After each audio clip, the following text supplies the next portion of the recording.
वाटते स्थानिक स्वराज्य संस्थेच्या निवडणुका जसजशा जवळ येऊ लागल्या तसतसं रायगड जिल्ह्यात राजकीय वातावरण तापू लागले।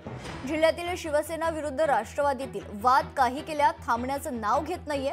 मंत्री भरत गोगावलेंनी जिल्ह्यातील राष्ट्रवादीला राजकीय सुरुंग लावण्यास सुरुवात केल्यानंतर आता सुनील तटकरेंनीही शिवसेनेतील मोठे मासे गळाला लावायला सुरुवात केली। शिवसेनेचे उपजिल्हा प्रमुख आणि गोगावलेंचे अत्यंत विश्वासू सहकारी म्हणून ओळखले जाणारे रमेश मोरे यांनी शिवसेनेसह गोगावलेंना अखेरचा जय महाराष्ट्र केलाय आणि राष्ट्रवादी काँग्रेस पक्षात प्रवेश केलाय। राष्ट्रवादीत जाताच मोरेंनी गोगावलेंच्या पदाधिकाऱ्यांवर खापर फोडायला सुरुवात केली।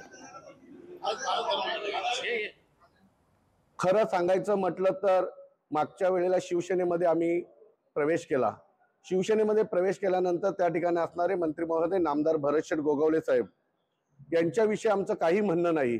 त्यांनी अतिशय प्रेम दिलं, अतिशय सन्मानपूर्वक वागणुकी दिली, परंतु त्यांच्या आजूबाजूला जे काय कानपिचक्या करणारे ते मात्र नेहमी पक्षात गेल्यापासून जसं काय यांची घरदारं किंवा शेतीवाडी घेतल्यासारखी माझ्याशी धुसफूस करत वागत होते आणि गटातटाचं त्या ठिकाणी राजकारण केलं जात होतं।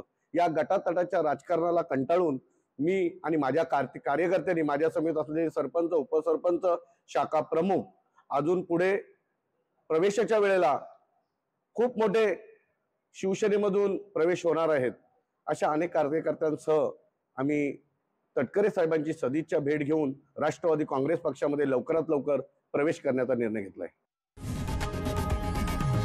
लोकशाही मराठी ऐका, पहा, जागरूक रहा।